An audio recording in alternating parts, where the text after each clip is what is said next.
প্ৰধানমন্ত্ৰী শ্ৰমযোগী মানধন যোজনা কেন্দ্ৰীয় চৰকাৰৰ এটা আঁচনি হয় য'ত অসংগঠিত শাখাৰ যিকোনো শ্ৰমিকে যোগদান কৰিব পাৰে আৰু প্ৰত্যেক মাহে কেৱল 55 টকাৰ পৰা 200 টকালৈকে বৰঙণি আগবঢ়াই 60 বছৰ বয়স সম্পূৰ্ণ হোৱাৰ পিছত মাহিলী 3000 টকা নিশ্চিত পেঞ্চন ল'ব পাৰে।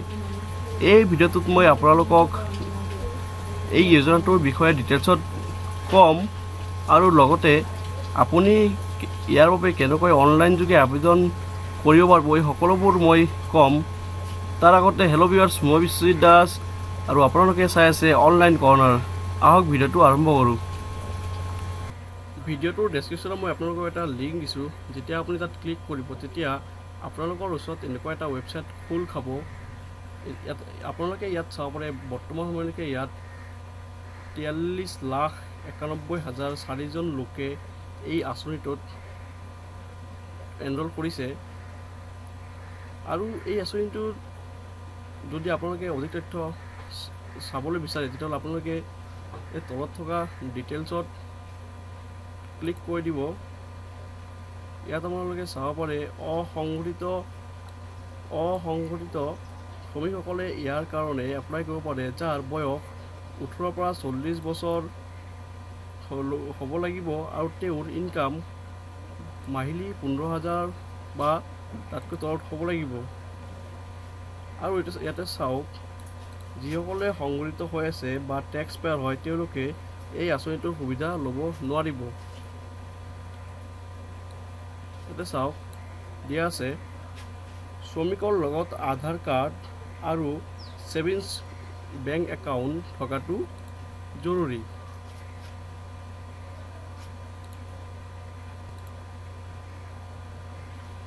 ইয়াতে আপোনালোকে চাব পাৰে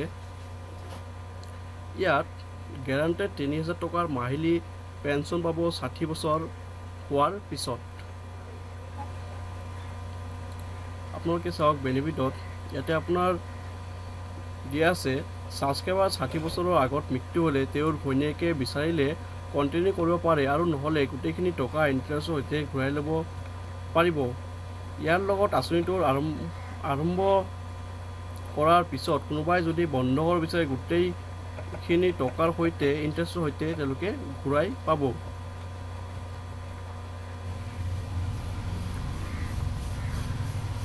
ইয়াতে চাওক মান্থলি যিটো কণ্ট্ৰিবিউশ্যন সেই কণ্ট্ৰিবিউশ্যনটো ইয়াত দিয়া আছে।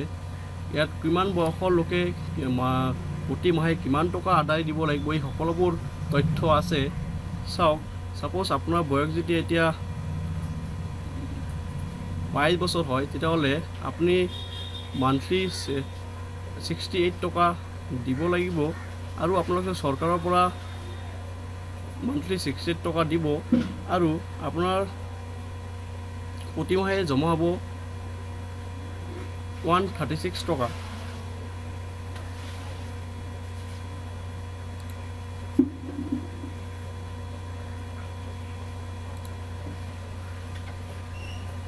তাৰপিছত চাওক, আপোনাৰ যদি 30 বছৰৰ হয় তেতিয়াহ'লে চৰকাৰে প্ৰতিমাহে আপুনি দিব লাগিব 105 টকা আৰু চৰকাৰে আপোনাৰ পইচাটোৰ লগত 105 টকা যোগ দিব। মুঠ 210 টকা আপোনালোকৰ প্ৰতিমাহে জমা হ'ব।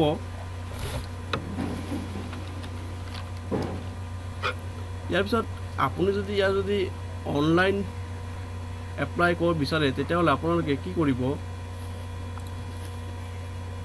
চাওক। এতিয়া হোমত ক্লিক কৰাৰ পিছত আপোনাৰ ইয়াতে আছে ক্লিক হেয়াৰ টু এপ্লাই নাও। আপোনালোকে ইয়াত ক্লিক কৰি দিব। তাৰ আগতে মই আপোনালোকে এটা কথা কৈ দিওঁ যে আপোনালোকে ইয়াত দুই ধৰণে আবেদন কৰিব পাৰে। আপোনালোকে কোনো CSC চেণ্টাৰৰ অধীনত বা নিজেও এপ্লাই কৰিব পাৰে। আপুনি যদি নিজে এপ্লাই কৰিব বিচাৰে তেতিয়াহ'লে চেল্ফ এনৰলমেণ্ট দিব। দিয়াৰ পিছত ইয়াতে আপোনাৰ মোবাইল নাম্বাৰটো এণ্টাৰ কৰিব।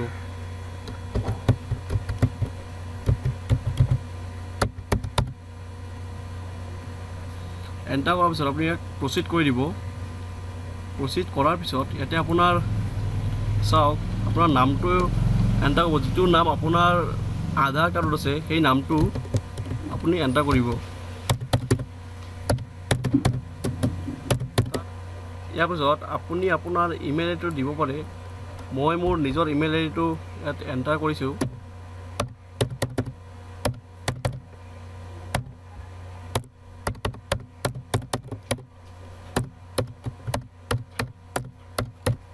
ইয়াৰ পিছত আপোনাৰ কেপচাটো যদি কিবা অসুবিধা থাকে যে আপুনি কেপচাটো সলনি কৰি ল'ব পাৰে।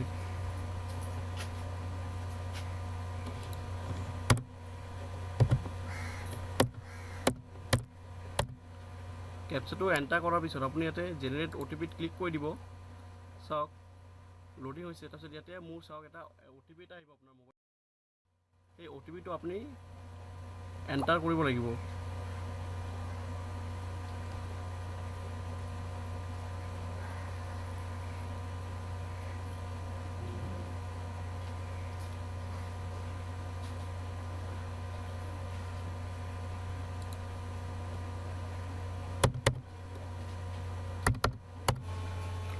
OTPটো এণ্টাৰ কৰাৰ পিছত আপোনালোকৰ সন্মুখত এনেকুৱা এটা ডেছবৰ্ড আহিব।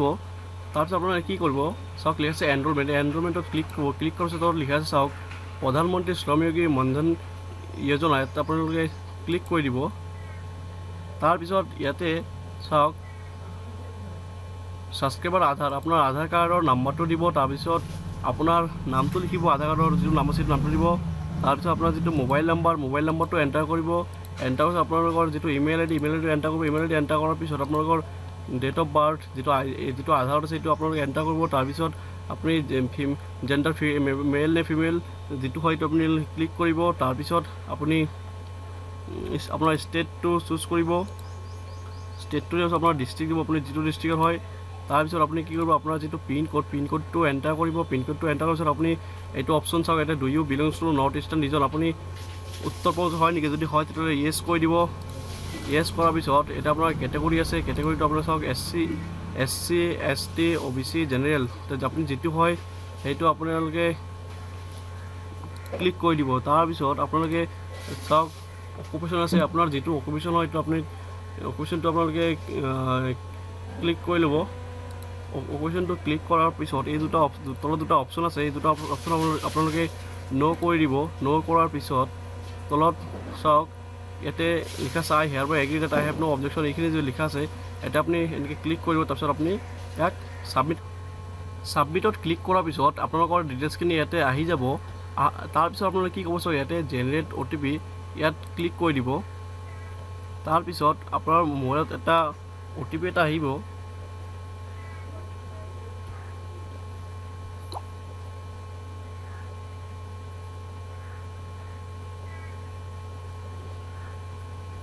যিটো OTP আহিব এই OTPটো আপোনালোকে কি কৰিব, OTPটো আপোনালোকে ইয়াত এণ্টাৰ কৰি দিব।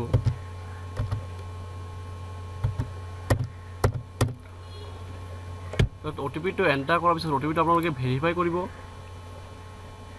ভেৰিফাই কৰাৰ পিছত আপোনাৰ তলত তাৰপিছত চাওক আপোনালোকে এনেকুৱা এটা ইণ্টাৰফেচ আহিব, য'ত আপোনাৰ চাওক বেংকৰ IFSC কোড, সেই কোডটো আপোনালোকে ভেৰিফাই কৰিব। ভেৰিফাই কৰাৰ পিছত আপোনালোকে তাৰপিছত বেংক নেম আৰু ব্ৰাঞ্চটো আহি যাব। তাৰপিছত আপোনালোকৰ একাউণ্টৰ আপোনাৰ যিটো নাম আছে নামটো এণ্টাৰ কৰিব। তাৰপিছত একাউণ্টছ যিটো টাইপ ছেভিংছ আপুনি ক্লিক কৰিব। তাৰপিছত একাউণ্ট নাম্বাৰ দিব, আকৌ একাউণ্ট নম্বৰ কনফাৰ্ম একাউণ্ট নম্বৰটো দিব, আৰু এবাৰ একাউণ্ট নম্বৰ দিব, কনফাৰ্ম একাউণ্ট নম্বৰ মানে।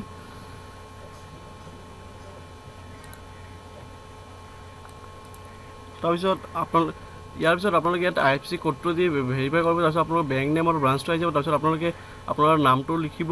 তাৰপিছত আপোনাৰ বেংক একাউণ্ট এইটো ছেভিংছটো চিলেক্ট কৰিব। তাৰপিছত আপোনাৰ একাউণ্ট নম্বৰ দিব। তাৰপিছত আকৌ এবাৰ একাউণ্ট নম্বৰটো দিব। ইয়াৰ পিছত আপুনি মেৰিট নে আনমেৰিট সেইটো আপোনালোকে ইয়াতে লিখিব, ক্লিক কৰিব। তাৰপিছত আপুনি নমিনী নাম দিব, আপুনি যোনে নমিনী দিব আছে নমিনী। তাৰপিছত ইয়াতে ৰিলেশ্যন উইথ নমিনী আপোনাৰ কি হয়, ফাদাৰ মাদাৰ ব্ৰাদাৰ চিষ্টাৰ যি হয়, তাতে আপোনাৰ নমিনীৰ ডেট অফ বাৰ্থ মানে কিমান দিব। তাৰপিছত ইয়াতে চাওক ইয়াতে আপোনাৰ আছে যে মান্থলি আপুনি পে'মেণ্টটো কেনেকৈ দিব, মান্থলি বেংকৰ পৰা আপোনাৰ কাটিব নে 3 মাহ পিছত কাটিব নে হাফ ইয়াৰলি কাটিব 6 মাহ পিছত নে আপুনি বছৰত দিব একেলগে পইচা। আপুনি যদি 1 মাহত দিব, 1 মাহতো দিব সিলেক্ট কৰিব। তাৰপিছত তলত চাওক লিখা আছে 1 মাহৰ কাৰণে আপোনাৰ 72 ৰুপিজ হয়।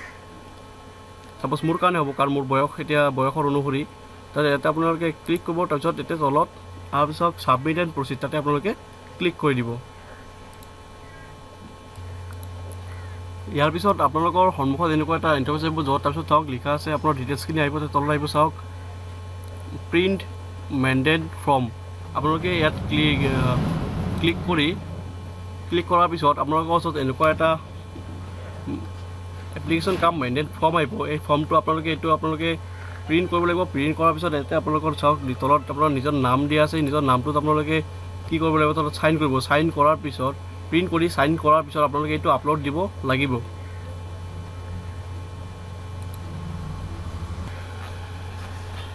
আপোনালোকে চাইনটো কৰাৰ পিছত ইয়াক ধুনীয়াকৈ ফটো তুলিব বা স্কেন কৰিব। স্কেন কৰাৰ পিছত ইয়াক আপোনালোকে আপলোড দিব লাগিব। ইয়াৰ পিছত আপোনালোকে এইটো যিটো চাইন কৰিছিলে এই মেণ্ডেড ফৰ্ম 1 সেইটো আপোনালোকে আপলোড দিব লাগিব। কিন্তু আপোনালোকে এটা কথা মনত ৰাখিব, ইয়াৰ ফৰ্মেট জেপিজি হ'ব লাগিব আৰু চাইজ কমেও 150 KB হ'ব লাগিব আৰু 750 KBৰ ওপৰত হ'ব নালাগিব। তাৰপিছত আপোনালোকে কি কৰিব, এইটো চিম্পলি আপোনালোকে এইটো য'ত ৰাখিছে এইটো আপোনালোকে এইটো চিলেক্ট কৰিব। চিলেক্ট কৰাৰ পিছত আপোনালোকে ফৰ্মখন এনেকৈ আহিব। তাৰ আপোনালোকে আপলোড এণ্ড স্কেনত আপোনালোকে ক্লিক কৰি দিব।